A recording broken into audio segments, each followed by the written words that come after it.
ஏன் சாதிவாரி கணக்கெடுப்பை நம்ம நடத்தணும் அப்படிங்கிறத மக்களுக்கு எளிமையான முறையில் புரிய வைக்கணும். பீகாரில் நிதிஷ்குமார் அவர்கள் சமூக நீதியின் அடிப்படையில் உருவாக்கப்பட்ட மாநிலமான பீகாரில் மண்டல் கமிஷன் அன்னைக்கு உருவாச்சு. மொரார்ஜி தேசாய் காலத்தில் உருவாச்சு. அதை நடைமுறைப்படுத்தினது 1990 விபி சிங் அவர்கள். விபி சிங் அவர்கள் பிற்படுத்தப்பட்ட மக்களுக்கு சாதிவாரி கணக்கெடுப்பு மூலம் 27% இடஒதுக்கீடை அமல்படுத்ததுனால அவருடைய ஆட்சியை கலைச்சாங்க. அதுக்கு எதிர்த்து நின்றது ஒன்றிய பாஜக அரசு. அன்னைக்கு அவங்களுடைய வாபஸ் வாங்கினாங்க. ஒன்றிய பாஜக அரசு இடஒதுக்கீடு எதிராக அவங்களுடைய குரல் இருந்துச்சு. அதனால விபி சிங் அரசு தன்னுடைய பிரதம மந்திரி பதவி போனாலும் இடஒதுக்கீடாக நின்று பிரதம மந்திரி போஸ்டிங்கை வெளியிட்டு உறுதிப்படுத்தினார்.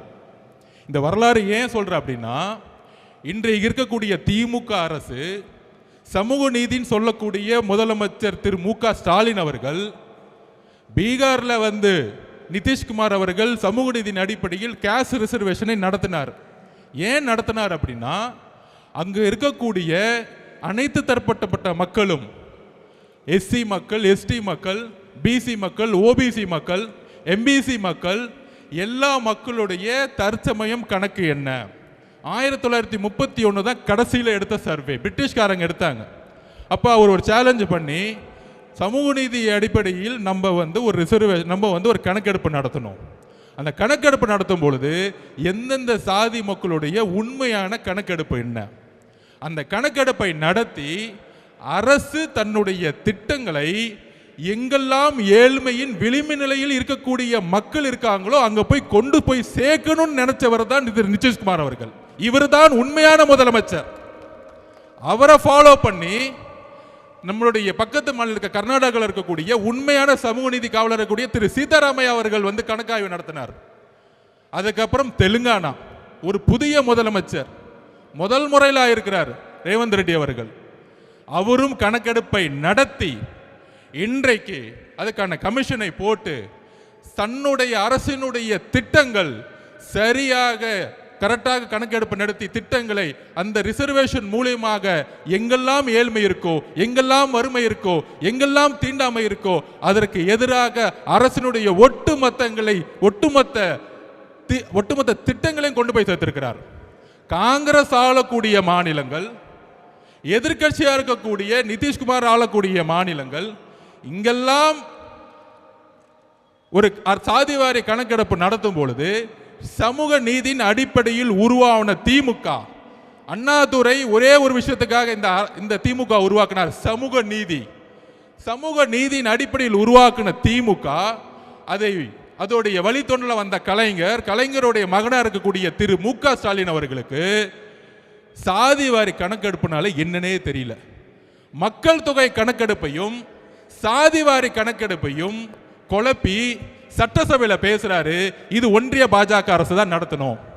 ஒன்றிய பாஜக அரசு தான் நடத்தணும்னா எப்படி கர்நாடகாவில் சீதாராமையா நடத்தினார், எப்படி நிதிஷ்குமார் நடத்தினார், எப்படி தெலுங்கானால சிஎம் நடத்தினார், மம்தா பானர்ஜி வெஸ்ட் பெங்கால எப்படி நடத்திட்டு இருக்காங்க?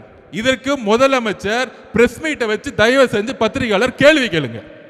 அவர் வரமாட்டாருன்னா அவர் புள்ள உதயநிதிட்ட கேளுங்க.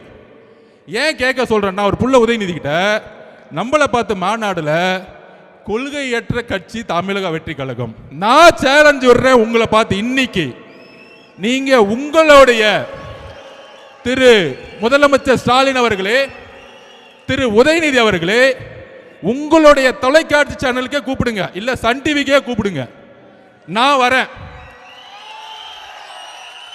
உங்களுடைய மகன் அடுத்த முதலமைச்சர் சொல்றீங்களே, உங்களுடைய மகன் சமூக நீதினா என்ன, சாதிவாரி கணக்கெடுப்புனா என்ன, இருமொழி கொள்கைனா என்ன, ஒவ்வொரு கொள்கையும் நாங்க பேசுறோம். நான் தனிப்பட்ட முறையில் வரேன். ஒரு விவாதம் நடத்துறதுக்கு உதயநிதிக்கு தகுதி இருக்கா? தகுதி இருந்தால் நான் இந்த சேலஞ்சுக்கு ரெடி. இது தமிழக வெற்றி கழகம் சார்பாக ஆதவர்ஜுனோ உதயநிதியும் நாம களத்துக்கு நான் பேசி கொடுக்க ரெடி.